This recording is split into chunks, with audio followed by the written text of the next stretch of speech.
What's going on, guys? It's the Rear Naked Recap. Something I've been wanting to do for a while, basically just touch base after the event. So we talk so many picks, pre-fight stuff, but the fights happen. What's going on? Where do these guys go from here? Do they go anywhere from here? How are the picks this weekend? Bad, as always. We've been on a bit of a rough streak, but again, there's so much more to the event that afterwards, I want to try to get these videos out earlier. But again, I have no idea if anybody even cares. So leave a comment, leave a like, subscribe if you'd like to.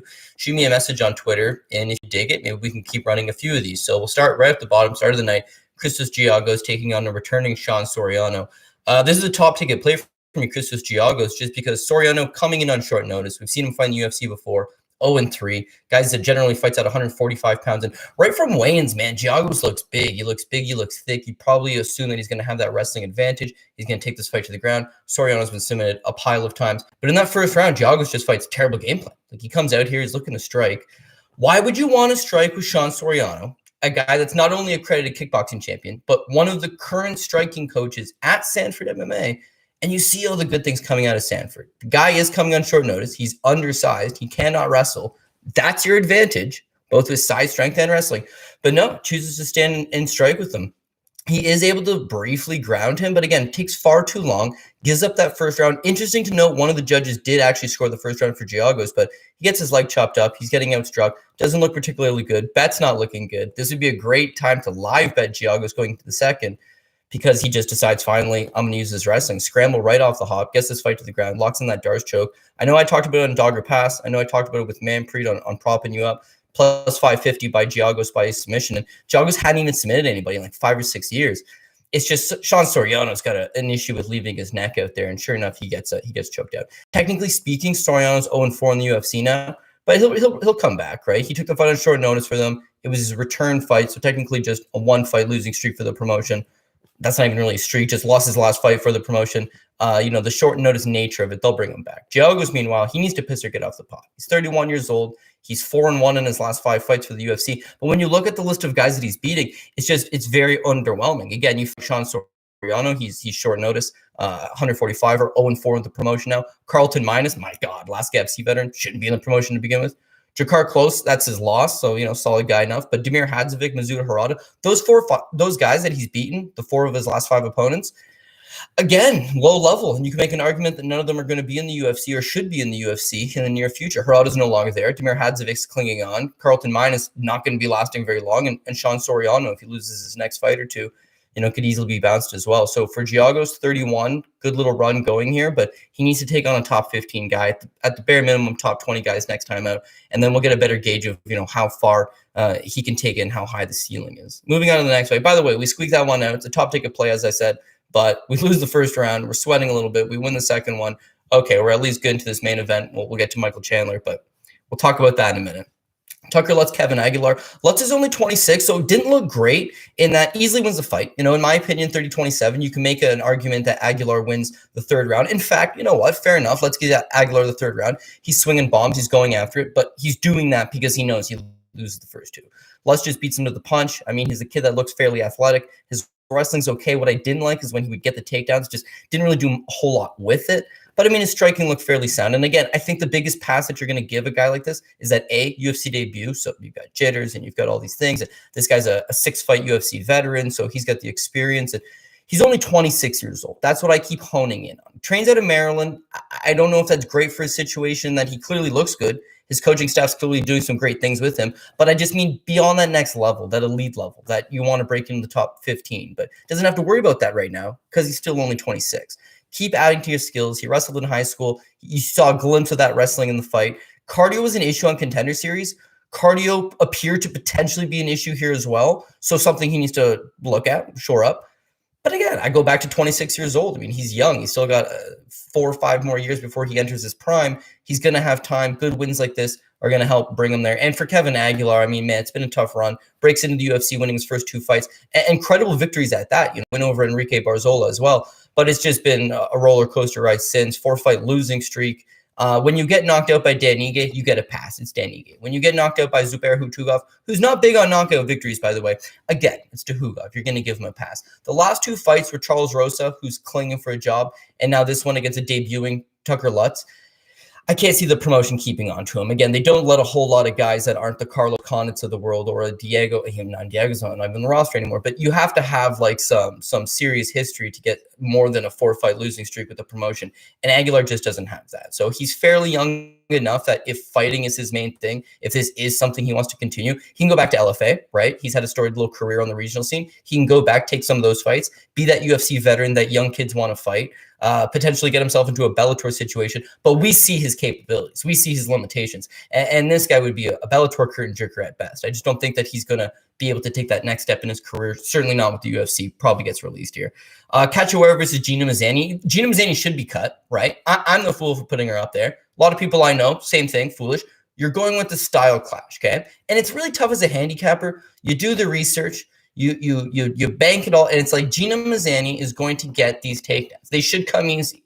Gina Mazzany is going to be bigger. She's going to be stronger. She has a wrestling advantage. She's going to get the fight to the ground. She should be able to control it. We know Cachoeira is a banger. We know she's durable. She's tough. She's going to throw that right hand. She's going to come at you, but just ground her routinely. You can do that work on the capping side of things, but you don't know what's going on with Gina Mazzany physically deep down. You see her on the scale. She looks good. You don't know what's going down with her mentally deep down. And so that was a tough part for me. The first round went exactly how I thought it was going to go. Gina Mazzany gets those easy takedowns on Cachoeira. Cachoeira is the better striker, but she doesn't have a whole lot of opportunity to show it. The first 3 minutes Gina Mazzany's on her, it's easy money.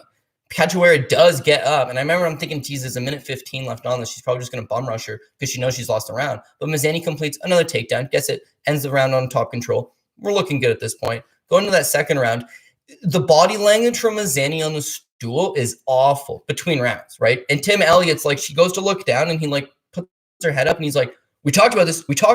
And she gives one of those like, yeah, fuck, I know, right? But just deep down, it's just like, oh man, we're 5 minutes into this thing and her body's shutting down. And Cachoeira, who's known as Zombie Girl, is not going anywhere. So again, that would have been a good live betting opportunity to maybe take that flyer on Cachoeira, who's an even bigger underdog at this point. But I mean, writing was on the wall for me. Round starts, there's some bounce to Gina Mazzany. She doesn't look as exhausted as I thought she was on the stool. She does get the takedown, doesn't do anything with it. And now here's my dilemma. On one hand, I'm upset with Mike Beltran that he stands this thing up because I'm dead after that, right? As soon as it gets stood up, she's too tired. She gets beat on. Cachoeira TKOs her. I'm finished. If I would have got to the third, I probably get TKO'd in the third anyways.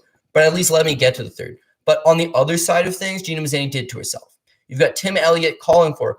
Gina, you need to pass to half. She's sitting in guard. It's a loose guard. Her cornerman, best cornerman in the game, he's fully recognizing you're going to get stood up. You need to at least move to guard, move to half.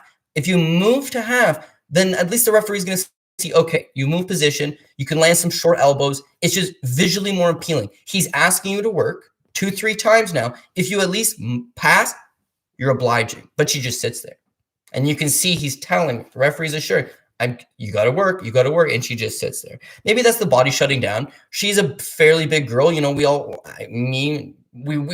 about the fact that she looks good at 125. She's big and strong at 125. But man, maybe she's just too big for the weight class. Maybe the weight cut does take something out of her. And yeah, I mean, it seemed to me like she probably had like a moment there late in that second round when her body shut down. She got stood up and she just did not react well whatsoever. Cachoeira swarms her. My boy Paul Shaughnessy with that plus 600 Cachoeira TKO ticket. And I'm the fool that didn't tag him along on that one. So is what it is. Tough loss for Gina Mazzany. Again, the reason I say she should be cut is she's 2-5 in the promotion. I get that those losses are all at 135 pounds, but what's the upside here with Mazzany? It's a thin division. That's the only reason she'll be able to, I think, maintain a job and will not get released from the promotion. But she seems to be a one-round fighter. That was her on a full camp. That was her with a proper weight cut. She's 32 years old. We all talked about she's out of Vegas now, and she's with Glory MMA and Fitness, and she's with James Krause, and she's going to show up with a good game plan and in good shape. And it's like she just couldn't hang. So if 125 isn't the weight class for her and she goes back to 135, she's just not effective. She was Gina Mazzany to begin with, right? She was the running stock of 135 pounds. Fought tough girls, by the way, but just didn't factor in the division. At 125 was interesting. Maybe she can have a little run here. Maybe she can use that wrestling. But at 32, if that was the best that you were bringing to the table, it's not going to get that much better. And Cachoeira represents a fairly low level of the division. So if Gina can't cut it at that low level, she's not doing herself any favors. Again, I don't think the UFC will release her. I'm not advocating they should release her. I'm saying if she ended up on one of those UFC cuts 9 more fighters, it wouldn't be all that surprising to a lot of people, I don't think. Andrea Lee, she needed a win or she was going to end up on one of those lists as well. 0-3, you debate that she got robbed against Lauren Murphy, but it just hasn't been a great ride for her. And it's that takedown defense has been killing her. Going in here, it's just like, oh, takedown defense, not going to be an issue because Antonina's probably not going to take her down. But Andrea Lee had the ability to do the exact same thing that people have been doing to her. Strike for a little bit, right? Keep it competitive in the striking dimension, but add in those takedowns.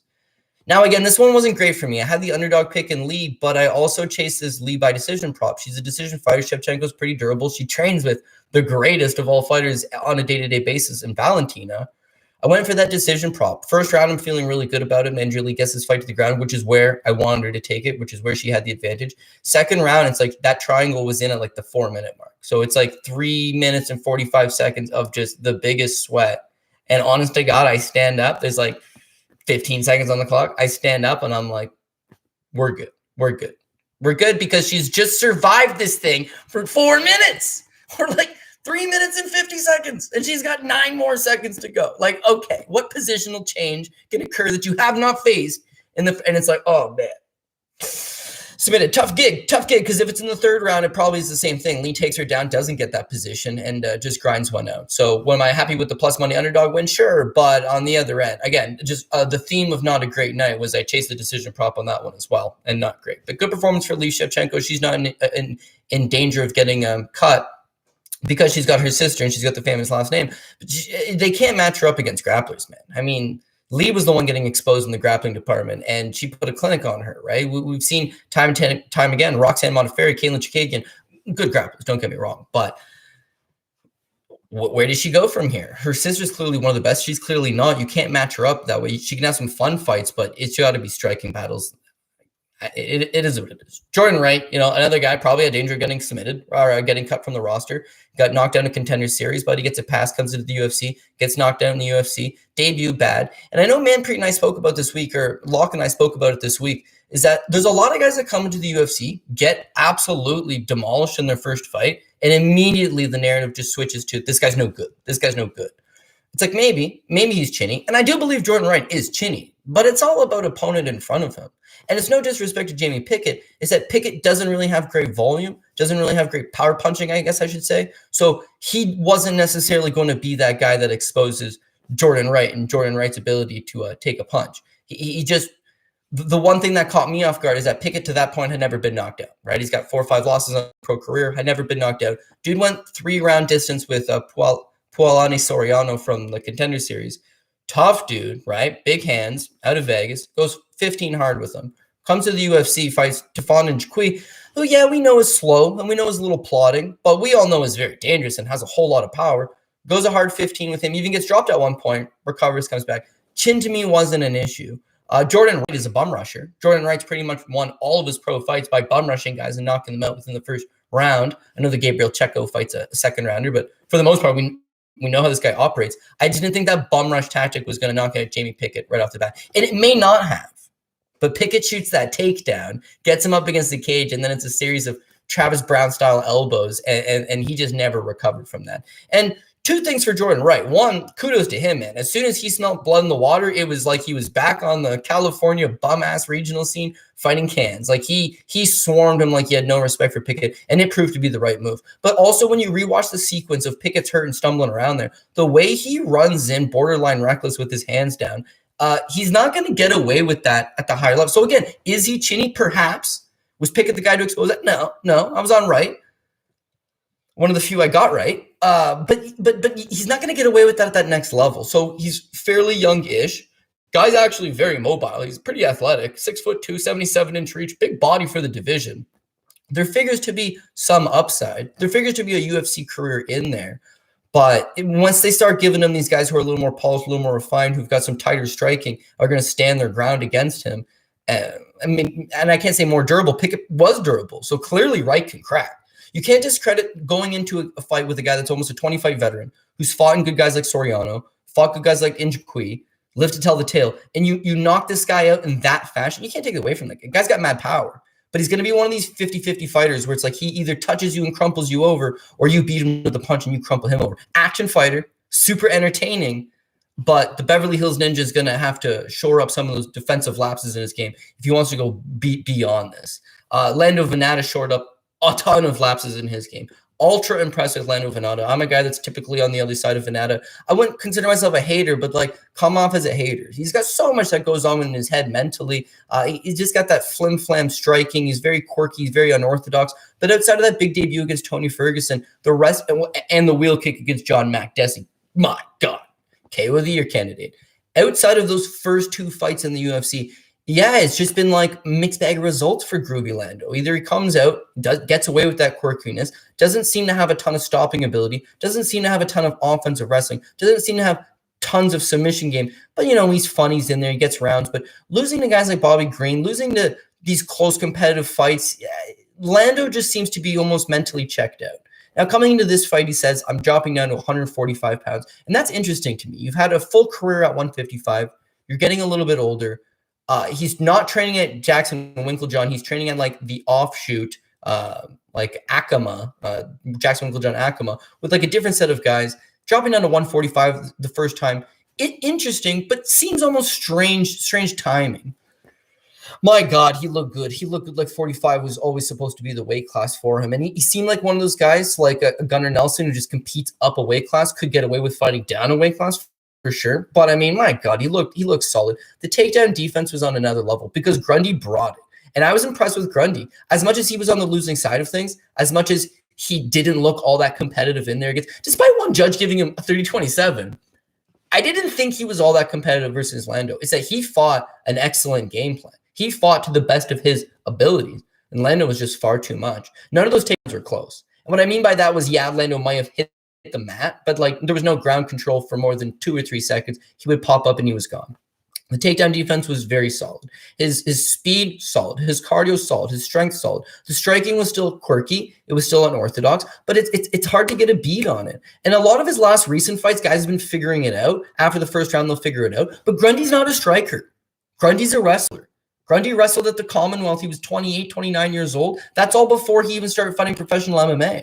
So picking up striking is a second element to him. At least Bobby Green can strike. At least some of these guys that Lando's been fighting, he runs it to hands at some point. They figure it out. But Grundy just couldn't make those adjustments in the striking realm. And because he couldn't get the fight to the ground, Lando had his way with him. Fun fight for Lando for sure. If he stays at 145 pounds, he's going to have some interesting fights. I think he'd be a fringe top 15 guy. Maybe he even cracked to that bottom level of the top 10. His cardio looked legit. Striking defense against Grundy, you get away with some stuff. Grundy did pop him with a couple lunging hands shots. And the setup was a little bit obvious. Like it's always that big lunging right hand, that big lunging left hook. So the fact that you're getting caught with a couple of those shots, maybe these elite level strikers with combination punching, with volume punching, maybe those guys will eventually get to Lando. But again, I don't want to get too high up on him because it's like, don't break my heart again here, Lando. But very impressed. And now, so the flip side to Grundy, he's lost his last 2 in the UFC. He's 1-2 overall, beaten Adnan Arman. He lost his last 2. He got outstruck by Evloev, who's not a particularly great striker, but had the advantage over him. You now just got beat up by Lando Vannata, kind of falls into a similar-ish category. We know that there's limitations to his game, but depending on how they matchmake him, I would feel very comfortable betting this guy again because he fought the game plan that you let. Wrestling was the only way he was going to win this fight, and he shot, 18, 19 takedowns? You can't say he didn't try to the best of his abilities to win this fight. It's that Lando just had him snuffed out. When he would get him down, he'd pop up and just take off running. Like very few guys are going to be able to take that kind of pressure and take that form. And the commentators kept, DC especially, they kept being like, gee, well, when you wrestle that much, it takes something out of you. Like he's going to get exhausted. He wrestled his tail off and he didn't look that exhausted. In the third round, he's letting his hands go because he knows he's losing. But it's like, I'll give you that, Grundy. I'll give you that. To a lesser guy than Lando Vannata, who doesn't have that, because Lando wrestled high school. He wrestled 1 year collegiately in university. Like, the guy knows how to wrestle. Been at Jackson's. There's been a ton of wrestlers that have come in and out of the New Mexico area. No doubt he can wrestle. He takes on these guys that aren't Lando Vannata. He's grounding them, man. He'd be a poor man's Murad Babashvili, where he takes them down, they get back up, but he just keeps taking them down. Didn't work this time. Ran into his match.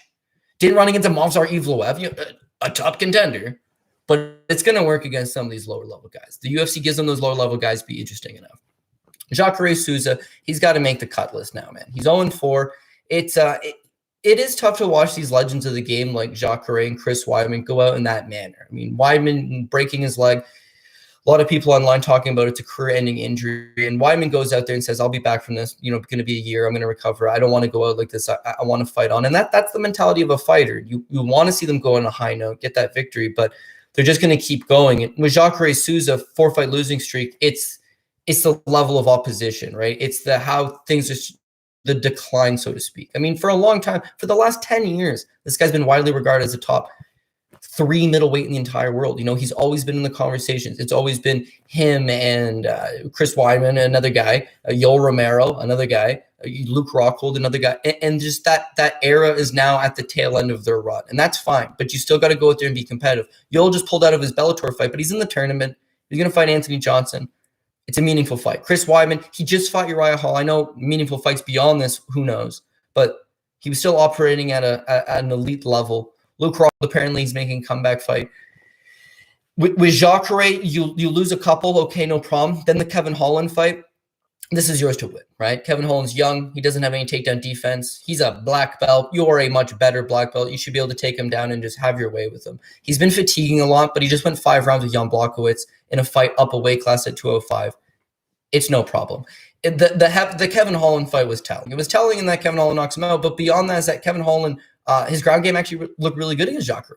And I know I mentioned this, and I didn't bite on it. I didn't bite on it because who'd have thunk it that Andre Muniz is going to break his arm and submit him in the first round? Like, I don't think very many people, but I did notice the writing on the wall, and that Kevin Holland's guard looked really good against Jacare, throwing up for the armbar in the triangle, using a high guard. But before that, the Jack Hermanson fight, Jack Hermanson gave no hell about Jacare's ground game at all. Took him down at will, sit in his guard, didn't really care. Out-grappled him, in fact. So we have that nostalgia of like these guys are such good grapplers, the Damian Mayas and the Fabricio Verdums, but who stays the best grappler in the world into their 40s? Like, again, at some point, your skills will start to regress. At some point, you're just not the guy you used to be. Maybe he's got all the jiu-jitsu knowledge in the world, but the body just doesn't scramble the same. The gas tank's not the same. And he starts out like vintage Jacare. He gets the takedown. He's looking good. It's no problem. But similar to somebody like a Gina Mazzany, who's just, she doesn't have the cardio, or we saw, I guess, earlier on the card, there are fights where people win the first round. Gina Mazzany won the first round, lost. Sean Soriano wins the first round and loses. In the case of Jacare Souza, like, he's looking good. He's on his way to winning this first round. But it's like they're on borrowed time. They can't fight 15 minutes. At some point, they're going to get tired. And honestly, again, this is another writing on the wall thing. In the Holland fight, he gets Holland down the first time. Holland explodes back up, gets to his feet. When have you ever seen Holland get back up to his feet, by the way? But he gets back up to his feet the first time with Jacare. And in that moment, they're 2 minutes in the first round, 3 minutes, and you can tell Jacare is tired. You can tell he's tired. But again, I ignored the signs because this is going to be a grappler's match. Muniz is not chin checking him. He doesn't have the striking. He's not going to keep this fight standing. He doesn't have the wrestling. The only way he wins this fight is if he out-grapples Jacare Souza, and I just don't want to believe that that's the case here. But it was the fatigue in that I can't out-grapple him for the first 3 minutes, right? But once he starts to tire, I'm a third degree black belt in Brazilian Jiu-Jitsu, which Muniz is. He was gonna keep him competitive, and I don't know, man. It just seemed to me like Jacare starts to tire again. So blame it on age, but also blame it on the fact that at his best, likely on the sauce. But he's at Black House MMA, which a lot of the guys in that gym are on the sauce.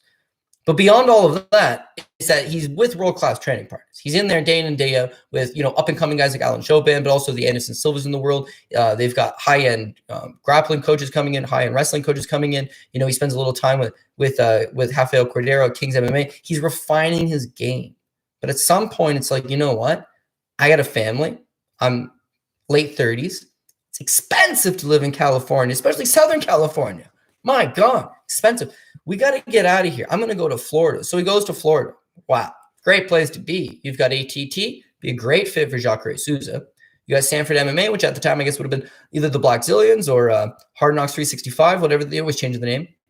Would have been a great fit for Jacare Souza. You got MMA Masters, which actually would be a pretty good fit for Jacare Souza. But no, he forgoes all of those, goes to a strip mall in Orlando, Fusion XL, to train with Mike Perry and to train with Alex Nicholson and to train with Rodolfo Vieira, who, gangster, but just like doesn't translate into MMA.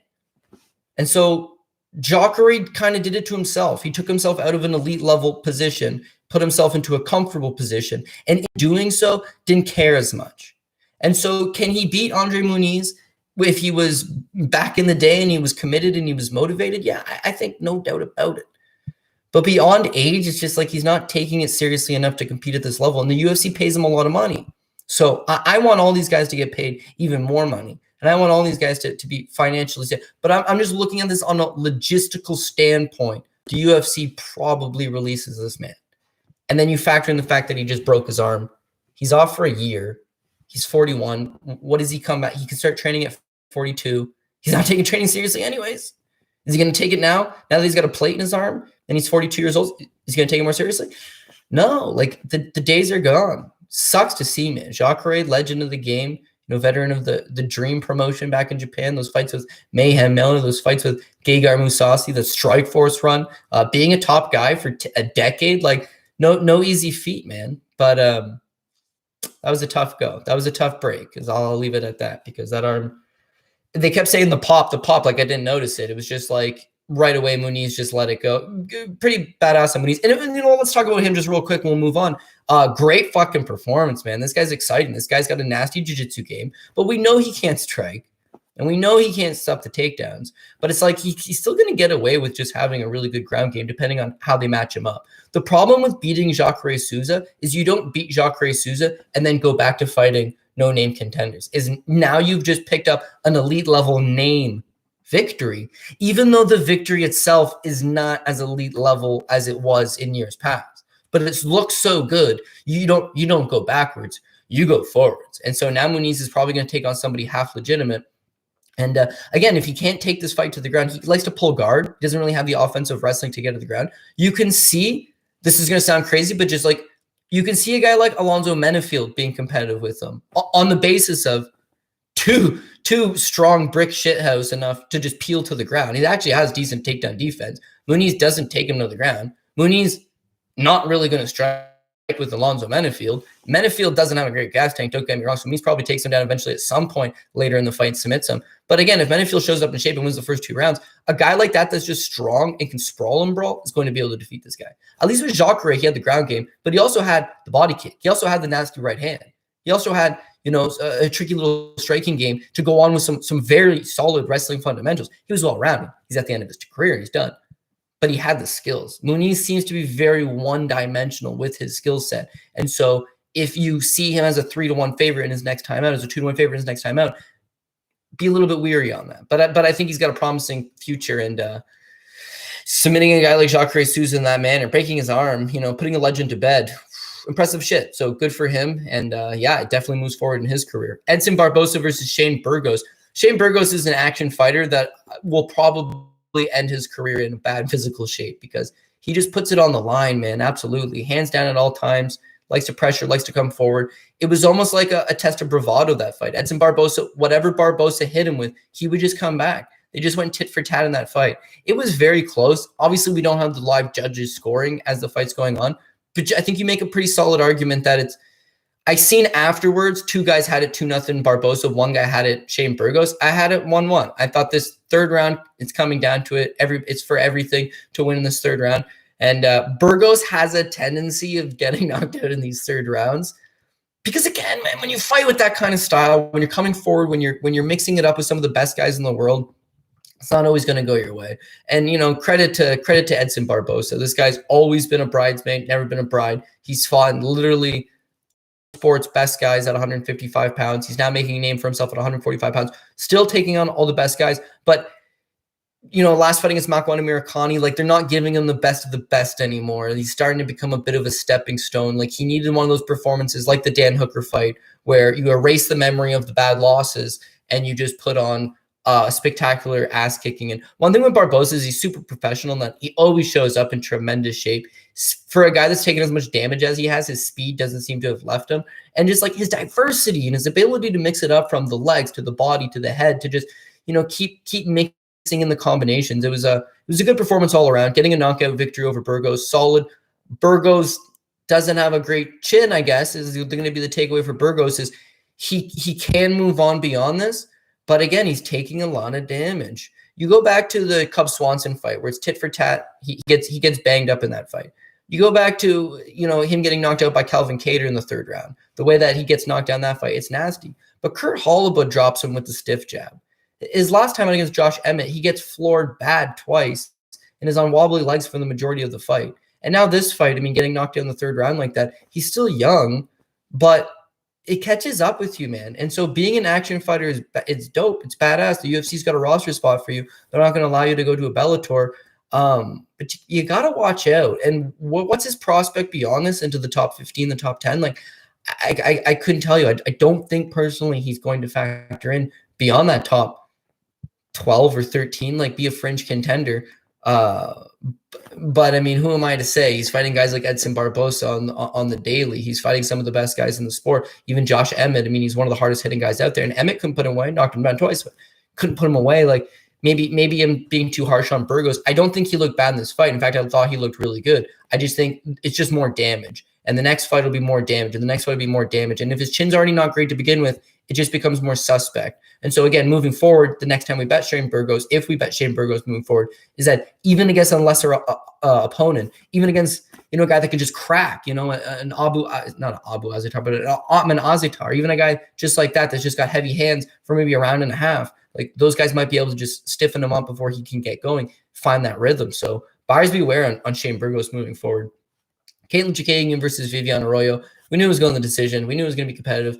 Caitlin Chookagian, man, she's like a Holly Holm-esque, right? She's going to be at the top of that division. In Holly Holm's case, she did capture a world title, but beyond head kicking Ronda Rousey, it's mostly just been fight the best, kind of hang around that division. But if you're not in the top three, you're not. There's fighters like that. There's those Holly Holmes. There's those Joseph Benavidez that hung around flyweight, the top 2 or 3 for so many years.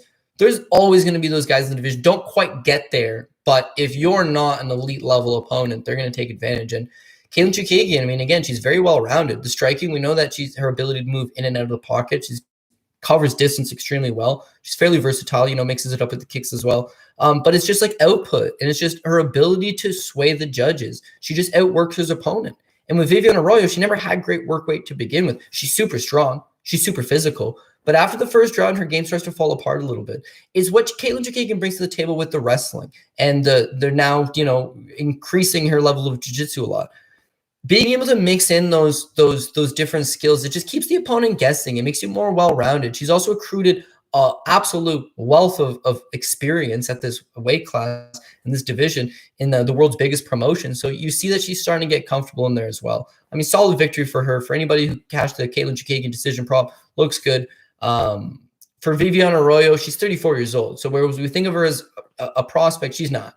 She hasn't been able to shore up her cardio deficiencies, her wrestling deficiencies. I don't know. Like it's not that she's not well-rounded. She does have that judo game. She does have, some jiu-jitsu in her back pocket. She's a heavy striker. She's a physical girl. Again, when I made that Alonzo Menafield comparison before, where it's like Andre Muniz versus Alonzo Menafield, you're not physically strong enough to get the person on the ground. Someone could give you a problem. She's physically strong. A girl like Roxanne Modafferi played the Andre Muniz in that fight. She's not physically strong enough to get her to the ground. She's going to have her way. But against these Caitlin Chookagians, they're operating at an elite level. They have skills everywhere. They are physically strong. They do have decent wrestling, but they can also just put pressure on you and outwork you. She's not going to get beyond that. Caitlin Chookagian she didn't prove anything. She just solidified what we pretty much already knew. She's a top 5 girl at this weight class. She's solid. Is she going to become a world champion? Strongly don't think so, but she's going to be able to compete with the world champion at the very least. Whereas Vivi Arroyo, limitations to her game, ones that I don't think that she shores up, but she's going to keep a job in the UFC, and neither of these girls are at any risk anytime soon. Bontrine, Matt Schnell, disappointing to say the very least. Disappointed in myself in that all week I got Bontrine.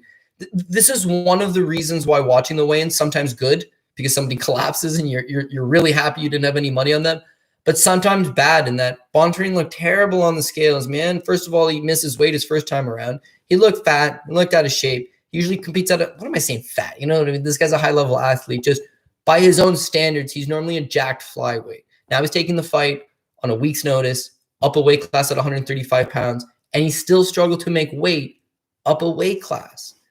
Look look dehydrated, look drawn in, and again look soft and out of shape. But I hyped this up all week. He's way too physically strong for Matt Schnell, and he has that BJJ black belt. He has that physically strong top game. Schnell's a good grappler, but planks the submissions off your back is not going to work against a guy that's physically strong like Bontorin, who might just be able to rip you to the ground, keep you to the ground. The weight miss, as bad as he looked, I guess people will argue it was an advantage. How is 1 pound an advantage? I don't know. But yeah, who knows? Who knows what could have happened? I don't know. You play that fight 10 more times, weight miss or not, it seems like Bontorin is just too physically strong. He just had his way with Schnell. It was a tough go for Schnell. Schnell's proven to be crafty. He's proven to be one of these fun guys. Comes off MTV Caged way back in the day. Fights for legacy back in the day. Fights on the Ultimate Fighter. Shocked that he even makes it this far in his career. Comes into the UFC and has actually marked out a decent career for himself. Has good submissions. Has decent hands. Works over Tyson Am his last time out for a solid little victory. But against strong powerhouse wrestlers and grapplers, you give Matt Schnell almost any guy with a last name that ends in an OV, and Matt Schnell's not walking out victorious from the fight. I don't think he's going to be physical enough to compete with that upper echelon. And for Bontorin, again, disappointing because at 135, he's not a factor in that bantamweight. He can win this fight. Schnell's a flyweight also. 2 flyweights fighting at 35. At 35, Bontorin not a factor. He can't go back to 125. He barely would make 125 to begin with. And now he's just missed weight at 135 pounds. He's too big. If he goes back to 125, the same thing as the Kai Kara-France fight, where he looks good for the first 3 minutes. Gina Mazzany looks good for the first 3 minutes. And then beyond that, when your body starts to shut down because you've had a tough weight cut, they're not going to be able to compete. So at 125, I think you rule it out. And at 135, that game plan is not going to you're not going to be able to use that consistently. I mean, again, you go back to the Ray Borg fight when he fought Borg. Borg was the one that missed weight in that one. Borg takes him down 10 times. Absolutely just clowns on him. So what does Bontorin do at 135 pounds? Like the Casey Kinneys of the world could go out there and probably do the same thing. And I like Casey Kinney. Casey Kinney's a top 15 guy. But with Bontorin, does he get beyond that? Anyways, it doesn't matter. Not everybody has to be a top 15 guy. The UFC has fucking 800 roster spots, right? So as long as you're holding down a job, that's great. Missing weight, or at least you do them a favor. You came on short notice. UFC can't be that disappointed. The fight itself wasn't great, but he moves forward. He gets a victory. He gets his paycheck. He gets his show money and his win bonus. He gets his sponsorship money, and he gets to go home and go back to the drawing board, hopefully come back his next time out, full camp, look better. For Schnell, he's going to have some favoritism in the matchmaking department. If he gets more guys like this, or again, any Russian prospects, by God, it's just going to be rinse and repeat. They'll take him down to the same thing. And how that fight ended up as the main card of a very solid pay-per-view, good card all around, I don't know. But it leads into Beneil Dariush versus Tony Ferguson. And again, I mean, this is not a card I can toot my horn in the slightest bit because it wasn't a very good night at all. But with Tony, it was like, at least I recognized from the Donald Cerrone fight the week prior, because that was my mentality, is that you can't go on these Anthony Pettises. You can't go on these Donald Cerrones. You can't go on these guys. They're not the guys Jacques Souza. See, I fucked up. I did this on the same card. But you have to understand that what they've done in the past, what they were capable of, is not an indication of what they're currently bringing to the table. I mean, the skills regress, the body regresses, mentally you regress too. I just don't think you're as motivated as you were when you were that young, hungry up-and-comer. Again, you recognize it in some spots, you give it a pass in others. In the Cachoeira case, I thought, well, maybe if he is shot, it's just going to be grappler versus grappler. At least he's still good enough to out-grapple him. In the Cerrone spot, it's like, well, even if he is shot, he's still good enough to strike with Morono. Both cases proved to be false. Donald Cerrone could not strike with Alex Morono. As soon as Morono hit him, it was too much. In the Cachoeira case, he could not out-grapple Andre Muniz. Muniz, did a very good job to sweep in the first place and then submits him with the armbar. Solid stuff. With Tony Ferguson, when he was running into Beneil Dariush, Beneil is still elite everywhere. He's an elite striker. He's an elite wrestler. He's an elite grappler. He's got solid cardio. And his ring IQ is second to none. He has excellent decision-making. I know it's crazy to say that because, he's been in his fair share of brawls, but it's like calculated stuff, like he's getting Jakar close to engage him on the pretense that he's hurt so that he can counter. And he is hurt. There's no pretense. He is hurt. But it's all just like smoke and mirrors at time. Like Beneil is a very, very smart guy. You figured that he had the skills to figure out where Tony was weakest and exploit it, but he actually just does it everywhere. He had the better striking than Tony Ferguson. He had the better wrestling than Tony Ferguson. He had the better jiu-jitsu than Tony Ferguson. And he proved it right across the board. It's a very disappointing loss for Tony Ferguson. On one hand, it did kind of add him to the cut list in the sense that 3 straight losses is 3 straight losses. And it's no big deal in that you're fighting the best guys in the world, but he's not himself. There was a time where you didn't just take down Tony Ferguson. He's wrestled collegiately. He's got that ankle pick. He's going to ankle pick you. He's going to ankle pick Fabricio Verdun. His striking, who's going to compete with him? He fought Edson Barboza, who one of the best strikers to ever fight in the weight class. And just got hit a lot, by the way. But it's like weathers everything and comes at you and creates all this chaos and this panic, puts pressure on you and beats him down. And he was always weird, but similar to Diego Sanchez, he was always weird. And he's actually somehow getting weirder. Like in Sanchez's case, he was weird on The Ultimate Fighter, but just as years has progressed and you see this, and then it culminates with this Pava incident.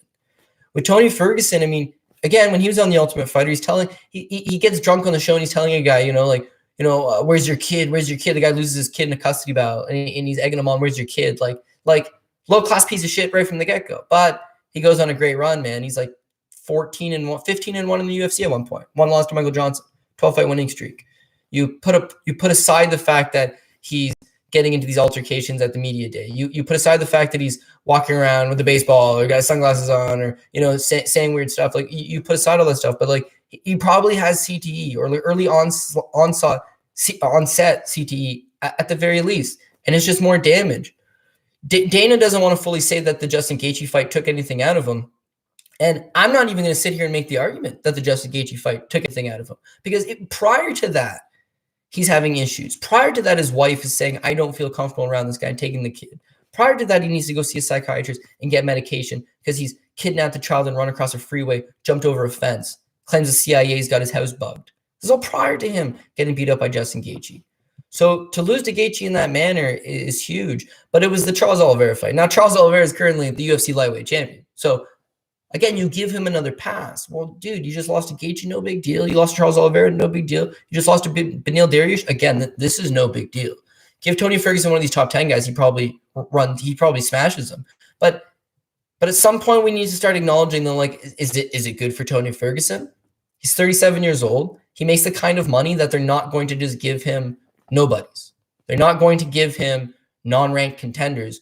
When you get paid $250,000 from the world's largest promotion, you're forced to earn that. And a lot of time we look at these aged legends and we think, geez, why are they getting these fights? Why are they getting these fights? But it's like they're not getting any favors done for them. Even Dan Hardy just got released from the promotion the other day from his commentating gig, but not from his fighting side. Watch an interview, like an interesting interview with him. And he's like, I wouldn't want to fight there anyways because the dynamic of the company's changed. They don't give these aged legends fights with aged legends anymore. There's not these older guys fight the older guys, the younger guys fight the younger guys. It used to be the younger guys fight the younger guy, and they rise up the ranks in order to earn that spot to fight the aged legend, right? But it's not like that anymore. They'll just give that young guy hot off the block, 8-0, D1 All-American out of ATT, and they'll just give him, a 20-fight veteran in the UFC. You see it routinely. Guys that have fought in the UFC 12, 13, 14, 15 times. Taking a guy making his UFC debut. And more often than not, guy making his UFC debut could win it. Probably does win it. Just as competitive. It's like the dynamic has changed. So some of these older guys, they don't want that, right? You want to fight to fights that are better suited to your style and your pace and all this and that. And if you want to look at the psychological side of things, even Donald Cerrone, okay? He loses to Alex Morono. And then in his post-fight interview, he's like, I don't want to go out like this. I want one more to go out on my terms, right? He's not going to fight Christos Giagos, who called him out. Like, what are you talking about? No. What he's saying is like, I want to fight a Jim Miller. Like, I want to fight another guy in my situation who is an older guy who's competed for that's why he was going to fight Diego Sanchez. I want to fight a similar guy that's put in the time, put in the work. We're gonna have a fun fight. He loved to fight Anthony Pettis. He loved to fight the Benson Hendersons. We're going to get some fun sparring type rounds in there. Someone's going to be the victor, probably going to be a close competitive decision, and I'm going to sail off into the sunset. He does it. Alex Morono is not in the top 15. Alex Morono is not on a lot of guys' radars. Alex Morono just lost to Anthony Pettis, and we know where Anthony Pettis is at. And Alex Morono, far too much for Donald Cerrone. Those guys fight 10 times, at least from what we saw 2 weeks ago. Alex Morono beats him. He stuffed the takedowns. He bopped him up. Cowboy just had nothing to offer him. And Morono took the fight on a week's notice. So, again, I think with Tony Ferguson, it's like, are you going to give him the Alex Moronos of the world? Or is that the level that he's going to compete at to be competitive? And how competitive is he with that level? His takedown defense appears to not be there. Because, Charles got good wrestling, but Charles just would pick him up and just toss him like they were easy. And with Beneil's got good wrestling, but like they're both guys are known as grapplers, not particularly known, for the best wrestling. All I'm saying is if this guy matches up with, I guess it'd be up a weight class now, but like the Michael Chiesas of the world, it's not sexy, it's not appealing. The Neil Magny's of the world, guys that don't have the biggest name, but just have a grinding type style like that, they're going to win those type of matchups. And so Tony's in a similar position to Cachoeira. For the last, Cachoeira, I think, is 10 years, dude. For Tony, for the last 5 years, been a top 3 guy in the world. Those days are long gone, right? And I don't know where he goes beyond this. The ankle injury, yeah, maybe that sidelines him for a little bit. Gets back into training. Guy seems like he's got maybe like OCD. I think he's got a lot of shit. But I think one of the things is he's obsessed, right? He's just he over frets on things. He's always going to be in the gym. He's in the gym constantly, and he's still probably going to call out Khabib, and he's still probably going to say half the division ducking him, and he's going to get right back to it. And the UFC, knowing that he's 15-4 for the promotion, he's lost his last 4 fights or his last 3, but he's still 15-4 for the promotion. He's a former vacant champion or for interim champion, I guess I should say. He is like you said, tough showing. Breaks his ankle in that fight against Dariush and still fights on. You got to give him his credit. You got to give him his respect. I'm sure they do bring him back in. It's that I just hope to God that this is not a tragic story 10 years down the road. And I won't be the guy that, compares it to a Chris Benoit or nothing, even though I just mentioned it. I don't think it's going to be that sinister. I don't think he's going to go out and hurt his family. I'm just more worried about him hurting himself because he's put in so many highlight reels for the UFC's books, and he's put in so many great performances. And when you see a guy noticeably acting different, Sanchez's case, they just cut him. They just straight up cut him. Why did they straight up cut him? Because if he was to murder somebody next week, it's not on their hands. If something was to happen to him next week, if Pava and him go out and murder suicide next week, he's a former UFC fighter, not a current UFC fighter. You've seen that before. It's like guys that'll get caught. Miguel Falcao, right? Miguel Falcao gets caught in that gas station incident, and they're like, UFC fighter, and he's adamant, like, no. Former UFC fighter. Current Bellator fighter, by the way. But it's like you try to distance themselves from that. It seems like Sanchez, I don't want to be the guy. Again, I hate even having this discussion, but it just seems like the way things are trending for Sanchez, something bad is looking like it's going to happen. You hope to God it doesn't, but it looks like that's the way things are going. With Tony Ferguson, I would love to see him compete again because it's always entertaining. I've never seen a bad Tony Ferguson fight. I just don't want my cheap thrills coming at an expense down the road. But I don't really think they cut him. I think they keep him around. And ultimately, Beneil Dariush is the real victor here. I mean, just moving himself into legitimate contention. He's getting to that point in his career where he is getting a little bit older, and it's like he's in the right spot to fight these top 5 guys. You got Tony Ferguson, who's been a former champion, been a former top 3 guy, currently on the downswing, but that victory right there sets him right up in a great spot. Charles Oliveira just defeats Michael Chandler. If Khabib's on the sideline, is not coming back. If Dustin Poirier opts to sit it out and fight Conor McGregor, I mean, it just seems like perfect made for Beneil Dariush to try to slot himself in there and make something happen. And as far as how does Beneil Dariush match up against Charles Oliveira, awesome. They're both great strikers. I don't even know who you give slight advantage to. You want to give advantage to Charles Oliveira. He's got the power. Man, this guy's just come a long way with that power. Working with horses, man. Now that he's just he's got that farm life in him. He hits you and he does a tremendous amount of damage. It seems like Beneil's got the body kicks. Beneil's got the ability to strike 1-2, try to get right to the ground. Slight wrestling advantage goes to Beneil. As far as grappling goes, great grapplings both sides. You want to say Charles because he's got all the submission records. He's got pretty much all the finish records in general, but submitting Beneil Dariush on top of you, interesting. So this victory is super significant for Beneil. And buying your wife a Tesla, you might be able to buy her 10 if you become a champion. And that's where he's headed towards. So great outing from him. Tough slide for Tony Ferguson, but you can take anything away from. I know a lot of people will be like, Tony's done. Tony's done. Well, Beneil beat a version of Tony that's done. It's like still tough, right? And kudos to him. And then moving on to the main event. Again, this is another spot where you can bet one side and come out on the wrong end of it. And if they run it back 10 times, maybe you're on the right side, maybe you're on the wrong side. It doesn't matter, right? The read on Chandler is that he's fast, he's explosive, he's dynamic, he's going to come out there, he's going to let his hands go, and he packs a tremendous amount of power. Knocks out Dan Hooker, only got to knock him out clean, strikes to the head. Knocks out Benson Henderson back his last fight in Bellator. Really the only second guy ever to knock out Benson Henderson. He's got this huge power. If he clips you, it's going to be a problem. Charles did an excellent job of maintaining distance for a large portion of that first round. It's like Chandler just kind of big shots, man, but everything was coming up on the short end of things. Charles usually does stand upright, and one of his tendencies is he doesn't move his head a whole lot, but his striking has come very, very far in the last number of years. It's the heart that's kind of come beyond everything else. When this guy gets himself in a bad spot, there's been a lot of, you've heard them all, I'm sure, by this point. There's been a lot of instances where he kind of looks for the back door. In this case, Chandler had his way. The read was right. He was too fast. He was too athletic. He did land with the right hand. He did melt Charles Oliveira over. And when he chose to engage him in the grappling and Charles Oliveira gets his wits about him for those 2 seconds, he didn't quit. He didn't look for that back door. He recovered. And I was adamant about this all week. If this thing gets out of that first round, that would be a great opportunity to live bet Charles Oliveira. That Chandler was a banger bust type guy. His cardio, even though he's a former champion and was scheduled to fight a lot of 5-round fights, he never did fight 5-round fights.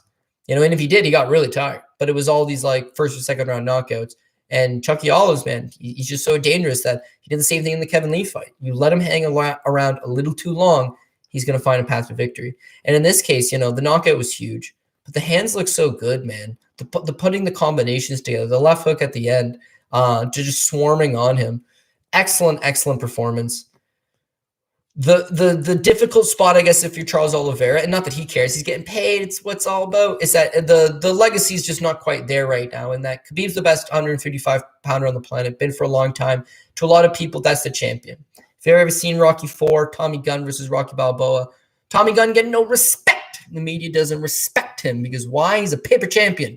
Never took the title off Rocky, which is why he decides to go to the bar, fight Rocky, and get his ass kicked in the street. But it's that mentality that you got to be the champ to be the champ, and you're not quite the champ. That's not the issue for him. You beat all the other top contenders and solidify yourself as the next guy. It's that there's really not all these contenders, right? You beat Ferguson, he's off the map. You just defeated Michael Chandler, he's the former Bellator guy, he's 35. Him coming back to the title, not super likely. Dan Hooker's out of the picture because Chandler smoked him out of there. Conor McGregor, which would be a huge fight for Charles Oliveira. He's off the table, right? He's going to be fighting Poirier. That also takes Poirier off the table. It's the same reasons why it ends up with Beneil Dariush is likely as a candidate to get a title shot. And if you're going to be fighting the Beneil Dariushes of the world, all dangerous fights, all tough fights, but how many of those headline pay-per-views and how many of those do you get a pay-per-view cut for? And how many of those? But it doesn't matter, man. This is huge for Charles Oliveira. For fight fans that have been following the sport for a long time, you've watched Charles Oliveira grow from just a one-dimensional submission guy who was a brown belt when he came to the UFC, got knee barred by Jim Miller back in the day, where it was just outclassed on the ground. You've seen these tough moments. You've seen these, and I know there's a lot of Charles Oliveira fans out there. And to you guys for sticking with him the entire ride, one hell of a ride, and culminates in a UFC lightweight title victory. Huge moment for Charles Oliveira. Really does put himself on he was already on the map, but this puts him on that discussion of this guy is elite. He is world class. He doesn't have that. Nobody can talk about quitter mentality anymore. If he hadn't put it to bed over the 8-fight winning streak leading into the fight, if he hadn't put it to bed, defeating, some top guys his last 2 times out, Kevin Lee and Tony Ferguson, it's certainly put to bed here in a fight where he faces adversity. He's hit, he's hurt, he's in a bad spot, and he immediately recovers and fights on. And so kudos to you, Charles. Excellent, and I can't wait to see what's in the future for you. So that about wraps up the Rear Naked recap. No idea how the hell long it went. Felt like a pretty good time chatting up the recap. Again, I don't even know if anybody cares about this, but leave a comment, leave a positive review if you do. If you don't, you don't have to leave a negative review. You can always just leave, right? You always just turn it off. But again, I don't care about constructive criticism. So let me know what you guys think, and hopefully we can make this a regular basis thing if that's what the direction things head. But until the next time, another Bellator and UFC next weekend. So good luck. I did not cash on this particular weekend. I hope that you guys did. And regardless, I'll see you guys next time around.